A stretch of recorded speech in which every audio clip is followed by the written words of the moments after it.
بیوی کو کیا درجہ دو؟ کچھ جاہلوں نے اس کو پیر کی جوتی بنایا، بار بار میں طلاق کی دھمکی دیتے، مارتے۔ بیوی کو مارنے والا بزدل، طلاق دینے والا نامرد۔ مارنے والا بزدل، طلاق دینے والا نامرد۔ کافر بہادر کون ہے؟ میں نے کہا بہادر وہ ہے جو بیویوں کی بات سن کر کے ادھر ادھر دیکھ کے مسکراتا رہے۔ کہا امین القادری تو نے یہ کہاں سے لایا؟ میں نے کہا حضور سے لایا، جو آئیڈیل ہے اس سے لایا۔ کہا وہ کیسے؟ میں نے کہا سن، بیوی کو بزدل لوگ مارتے، کمزور لوگ مارتے، بہادر لوگ نہیں مارتے، ان کی باتیں سن کے مسکراتے۔ کہا وہ کیسے؟ میں نے کہا ایک دن میرے آقا نے پوچھا بتاؤ سب سے بڑا پہلوان بہادر کون ہے؟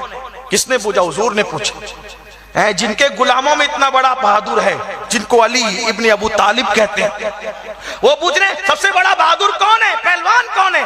صحابہ نے کہا حضور وہ سب سے بڑا بہادر اور پہلوان ہے جو سب کو پچھاڑ دے، اس کو کوئی نہ پچھاڑ سکے۔ حضور نے کہا نہیں،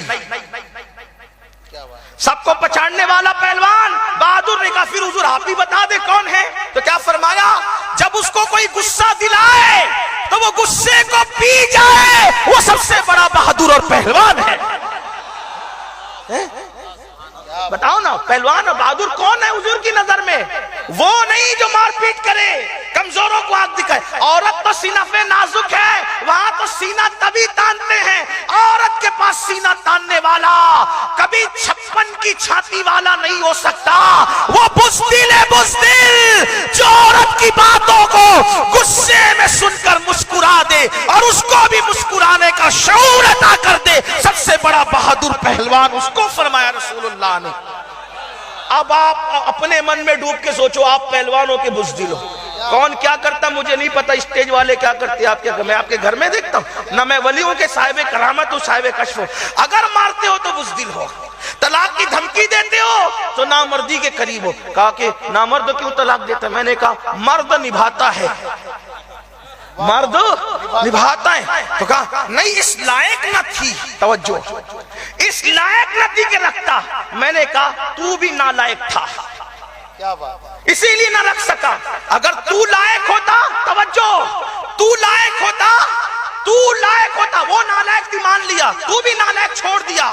اگر تو لائق ہوتا تو اس نالائق کو لائق اپنی صحبت میں رکھ کر کے بنا لیتا۔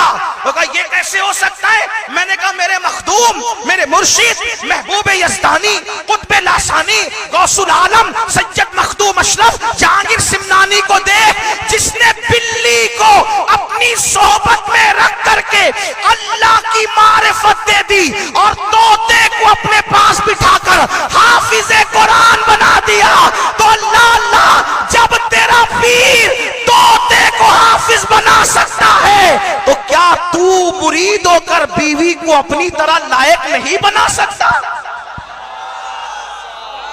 وہاں تو جانور بھی سدھرتے ہیں، وہاں تو جانور بھی سدھرتے ہیں، تو بیوی کو کیوں نہ سدھار سکا؟ اس کا مطلب تو بھی نالائق تھا۔ ورنہ آپ سے پوچھتا ہوں لائق کس کی ہوتی ہے میرے بھائی؟ اگر وہ لائق ہو تو عورت ہی نہ رہے۔ بہنیں معاف کرنا، تھوڑا آپ ہی کے حوالے سے سمجھا رہا ہوں اس لیے تھوڑا یہ بات کرنی پڑتی ہے۔ ہاں ایک دن میرے بیٹے نے مجھ سے کہا آپ تو ہمیں ڈانٹتے ہیں، چھوٹوں کو ڈانٹتے نہیں۔ میں نے کہا وہ بچے ہیں، وہ سمجھتے ہی نہیں، ان کو ڈانٹ کر کوئی فائدہ نہیں بیٹے، ڈانٹنے سے تو آپ کو ان کو تسلی مل جاتی ہے نا۔ تو میری بہنوں سے معافی چاہتے ہوئے آپ کے لیے تھوڑی محنت کر رہا ہوں، میرے لیے دعا کریں۔